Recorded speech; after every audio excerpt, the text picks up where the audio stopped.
Hello बच्चों, आज का हमारा क्वेश्चन है, बोला गया है the empty space give rise to the axial filament of sperm. पहला है डिस्टल सेंट्रियोल, बी ऑप्शन है एक्रोसोम, सी ऑप्शन है proximal centriole and D option है फाइब्रियल सीथ जिसे बोलते हैं। ठीक है, तो अगर इसको हम समझें, ठीक है, इस क्वेश्चन को समझें तो यहाँ पर कह सकते हो जो स्पर्म होता है, ठीक है, स्पर्म, इसमें कह सकते हो चार पार्ट होते हैं। ठीक है, पहला पार्ट क्या होता है, यहाँ पर हेड होता है, ठीक है, फिर यहाँ पर नेक होता है, ठीक है, क्या बोल सकते हैं नेक, और फिर यहाँ पर कह सकते हो क्या होता है बॉडी, एंड फिर होता है टेल।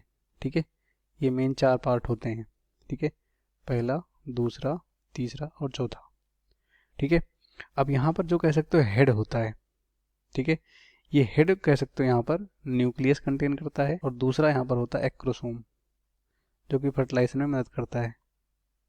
ठीक है, ये दो होते हैं। अब यहाँ पर कह सकते हो जो नेक पोर्शन होता है, ठीक है, ये कह सकते हो यहाँ पर सेंट्रियोल कंटेन करता है जो कि एक सेल ऑर्गेनेल होता है। ठीक है, अब सेंट्रियोल दो होते हैं। ठीक है, यहाँ पर सेंट्रियोल कितने होते हैं, दो।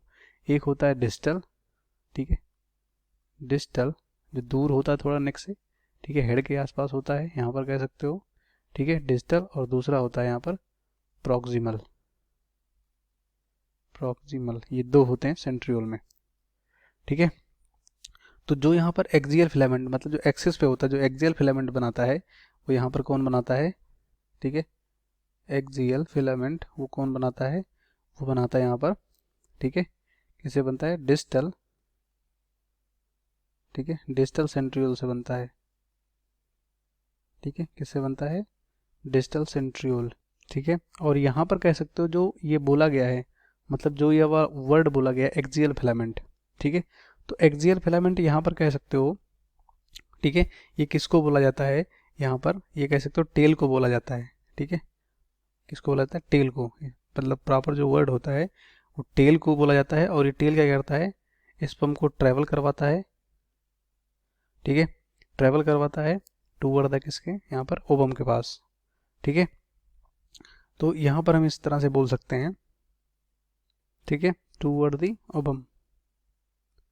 तो क्वेश्चन क्या था कि दी, ठीक है, यहाँ पर जो एम्प्टी स्पेस था, तो the digital centriole give rise to the axial filament of the sperm. ठीक है, तो डिजिटल क्यों बोला गया, क्योंकि ये हेड से दूर होता है। ठीक है, तो यही एक्सियल फिलामेंट यानी टेल का निर्माण करता है।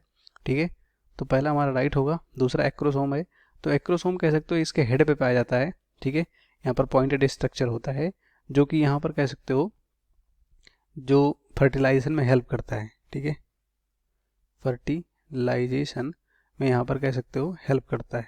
ठीक है, क्योंकि यही मेम्ब्रेन को डिग्रेडेट करता है। ठीक है, इसमें एंजाइम होते हैं। ठीक है, तो ये गलत होगा।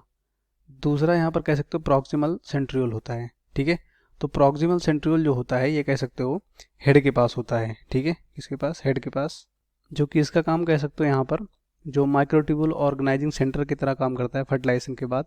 ठीक है, और यहाँ पर कह सकते हो जो एक्यूमुलेट करता है centrosomal component from the oocytes to form, ठीक है, स्पर्म एस्टर जाइगोट। ठीक है, मतलब यहाँ सिंपल बोल सकते हो इसको, जो microtubular organising centre after fertilisation के बाद होता है, तो सिंपल ये कह सकते हो सेल डिवीजन में मदद करता है ये।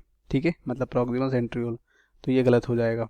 ठीक है, यहाँ पर जैसे यहाँ पर क्या बोल सकते हैं, ठीक है, ये सेल डिवीजन में मदद करता है। ठीक है, सेल डिवीजन में मदद करता है आफ्टर फर्टिलाइजेशन के बाद। ठीक है, आफ्टर फर्टिलाइजेशन।